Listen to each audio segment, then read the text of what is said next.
这是一个超过100年的冒险故事。这是一艘沉在南极深海3000公尺的船，这是一场比成功还成功的失败的探险，这是星际效应太空船命名的致敬对象，这是2013年古墓奇兵的背景故事之一，这是由 Ernest Henry Shackleton 爵士所带领的极地探险船 Endurance 坚韧号。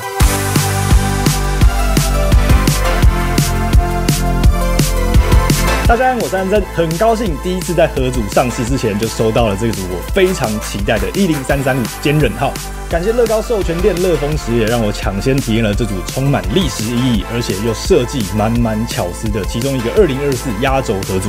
开箱，这个合组属于 Icons 系列，总共3011片。左上角还有应该是乐高设计师设计的坚韧号 logo， 其中一个侧面则是放了坚韧号最尾端的 Endurance 字样。顺便提一下，或许是由于南极海面下的低温，实际的坚韧号这个部分保存算是相当完整。盒子顶部则是从正上方看盒组完成的样子，而比例尺则选择了船锚零件，背面有尺寸以及各种细节，待会都会提到。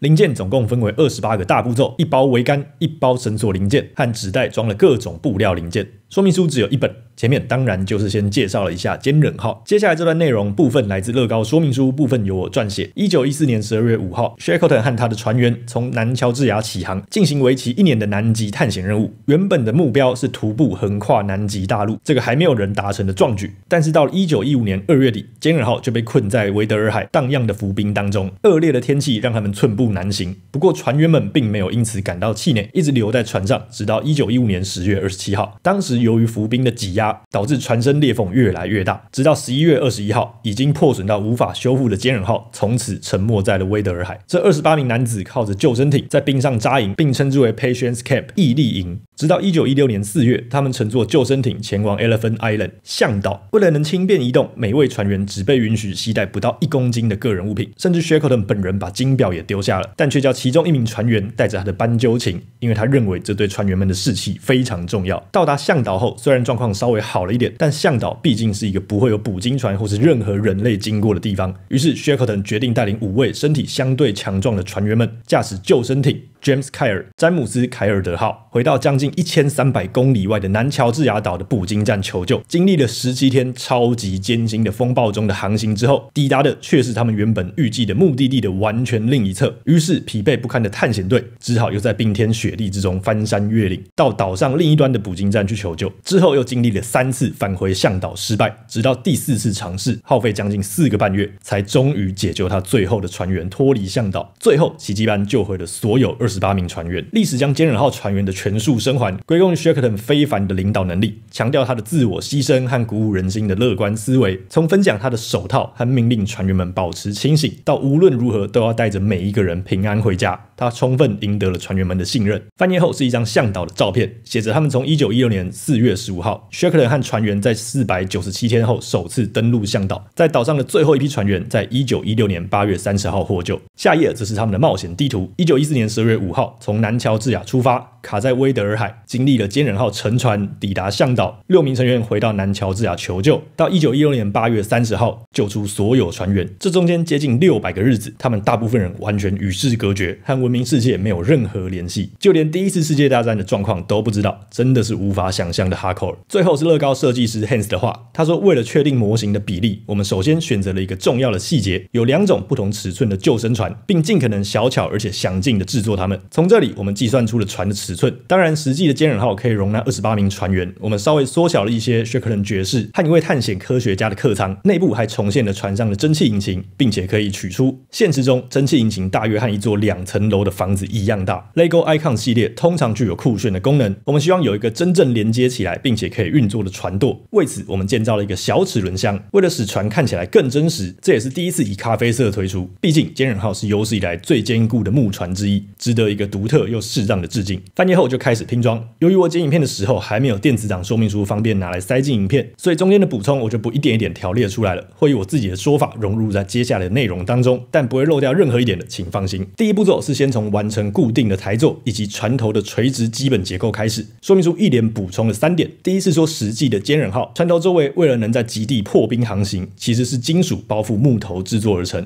为了重现这个结构，使用了不常见的1×4×3斜面零件。第二是提到船的龙骨只有1格宽度，却可以用来一路固定到船身的光滑外层。第三是因为龙骨够窄，可以方便使用这个协助堆砌的台座，方便拼装。再来往横向发展，再慢慢拼上外壳。因为船是左右对称的，所以大致就是重复上述步骤，慢慢把结构都藏起来，用到了很多以往当做墙壁的大片黑色零件。往上盖的时候有2点很有趣，第一是咖啡色的巨石零件，非常适合当做木质楼梯；第二是金色印上黑色的1×1小圆砖，用来呈现船上的舷窗，这应该是原创新零件。再来的步骤非常有趣，要用上一大堆咖啡色的死人骨头角零件。说明书还有给垂直的俯瞰图，让你确认是否有拼对位置和方向。这是第6大步骤的最后，还要拼出一个最终固定船身的深咖啡色底座。第7步骤开始是船的中间段，整体步骤和前面差不多，垂直结构、水平结构，包上外壳往上盖。有一点很有趣的设计是甲板都是从左右两边扣上，而且甲板的这些木头样貌其实都是用了浅咖啡色的砖块零件的背面来呈现的。这个合组很多拼装过程都很疗愈，尤其是外壳像拼图一样刚刚好形状大小，一块一块盖上去的时候，拼上去真的是令人身心舒畅。而且因为船是对称的，同样的设计还可以体验2次疗愈。完成中段之后，再来就是要把这艘可以说是人类史上最强的木造船的2部分拼起来，而方法则是透过科技系列的零件固定。再来要把辅助拼装的底座移动一下，准备拼最后一段船身。这时候我会放上螺旋桨，说明书有补充，真正的坚忍号螺旋桨其实是黑色的，这里为了让零件更显眼，配色更突出一点，所以改成了金色。放上底座后，终于要摆上第1根桅杆，然后一样拼上左右外壳，接着是充满仪式感的放上坚忍号的船名印刷砖。说明书有补充说，坚忍号原本其实是被命名为 Polaris 北极星的，不过 Shackleton 或许认为这不适合他们这趟要前往南极的旅程，也或许是受到他们的家训 By Endurance We Conquer， 也就是坚忍之心征服一切的启发。总之把船名命名为坚忍号了。在拼科学家的船舱时，出现了一块独占的印刷砖，是他们的南极冒险地图。这边细节很多，还有一根垂直灰色零件，用来重现船内的蒸汽加热管。另一侧 Shackleton 的房间就相对没有这么多细节了。安装好2个房间后，是组装3段膨胀式蒸汽机的引擎，两面都是满满的细节。设计师有特别设计好，方便把引擎拆出来展示的机关。安装好大量黑色外壳后，要拿出软管零件放在尾端，让我想到了76269复仇者大楼也有类似的设计。对了，补充一下，这整组的甲板都是这样很巧妙的拼出一条一条零件后，再左右包起来的，设计真的很聪明。再来，这也很有趣，为了让船舵正常运作，他们设计了史上体积前几小的变速箱，只用了一个2×2的直角零件。这同时也是第一次以深咖啡色呈现这个零件。放上第2个白色的软管零件之后，就要把这最后一段船身跟前面拼起来了，一样也是用了2根科技零件。到这边横向的巨大船身结构都完成了，总长度将近80公分，真的是非常霸气。再来的步骤是陆续把顶部盖起来，其中一个船舱的屋顶用了1×2斜角镂空的零件来呈现，这是第一次以深咖啡色来制作这个零件。接着继续往前把屋顶封起来，最前面有放上一个罗盘印刷砖，以及旁边应该是望远镜。再来就是垂直往上长高了，分别要放上烟囱和另外2个桅杆。到这边主结构几乎完工，然后是要放上4艘可拆卸的救生船，而且拼装过程刚好一格卡一格，也是十分疗愈。用于固定救生船的零件，则是很多合组用来放置人偶的透明特效零件，只是变成了白色。再来的几个步骤都是在加工桅杆，有些是要长得更高，有些则是要加上不同角度和颜色。最后一包零件有点好玩，也有点不好玩。不好玩的部分一看就知道，这堆肯定是有大量重复的步骤。好玩的是有2盒绳子零件和大量目前坚忍号独占的全新塑胶绳索零件。装这堆重复的东西真的是有点无趣，但是和黑白木头的配色非常有一致性，而且又不会太抢戏。最后带来的增加大量细节，这样搭配出来的结果，我觉得是很满意的。再来要放上的东西很有仪式感，船锚。真正的坚忍号船锚原封不动的躺在了南极洲的外海。接下来步骤很古怪，居然要把刚刚盖上的屋顶都先拿掉，并且拿出船帆。这艘船总共有高达10面大小形状不一的布料零件，放上船帆前要先固定好绳子，设计非常巧妙。开头的地方是这样用科技零件塞进去固定，然后就是一些针线活了。把这些绳子拉紧绷的时候，也有一股莫名的疗愈感。而绳子的最后也是用塞的来固定住，剩下的长度是这样捆起来变成一坨之后，同样以科技零件固定在刚刚拔起屋顶后的内部。幸好需要像刚刚穿针引线的地方并不多，剩下的大部分都是这样塞进圆球零件就好。最后要放上的是左上角有英国国旗的红底旗帜，我查了一下，这似乎叫做红船旗，用于表示是英国的商船。固定好所有船帆之后，要把浅咖啡色的辅助用底座拆除，只留下真正最后展示模模型用的深咖啡色底座，并且来个最具仪式感的收尾，放上名牌，上面写了坚忍号名称、原名北极星、设计师的名字和船的类型是3维帆船，以及船的吨位、长宽，由煤炭蒸汽机和风帆带来的350匹马力的动力、航行速度和船员数，以及这组的编号10335。放上这块之后，盒组就完成啦。因为所有细节其实都已经带到了，接下来说说我自己对这个盒组拼装过程和完成品的感受。虽然零件数3000片左右，其实并不算非常多，但是因为大量的风帆让整体的体积看起来超级巨大，高度也有47公分，当然长度接近80公分，宽度约24公分，确实也是不小啦。但这个其实已经不是乐高人偶的比例了，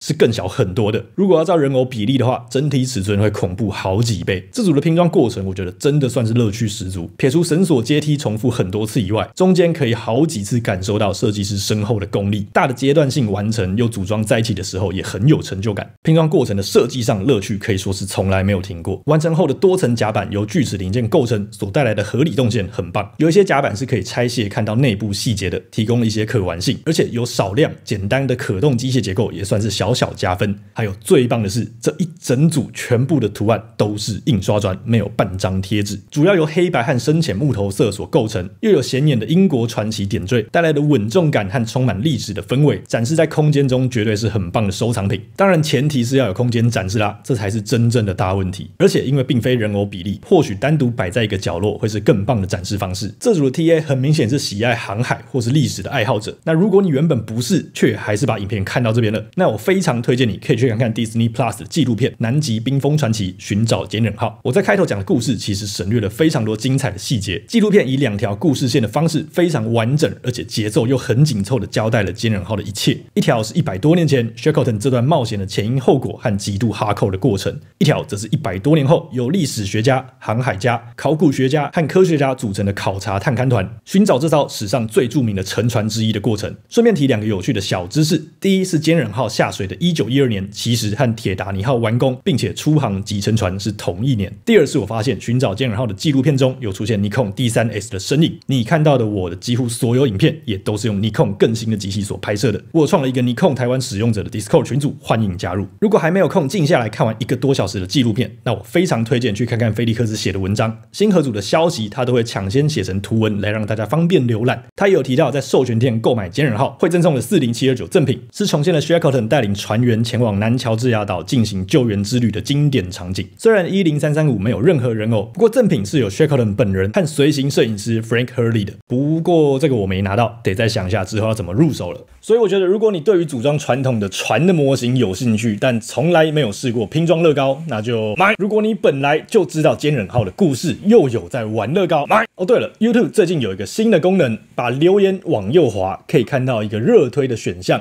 这个功能还在测试的阶段，如果你有出现这个选项的话，很欢迎帮我按按看，应该对这个影片或是频道都会有非常大的帮助。感谢你，记得到乐高授权店看看，或许有些门市是有实体展示这个盒组的。对了，记得加入频道会员，让我可以有更多余裕维持更新，也可以拿到市面上绝对没有的超级优惠，购买我合作厂商的 iPhone 周边，或是各种乐高文具。我是安森，下个影片见。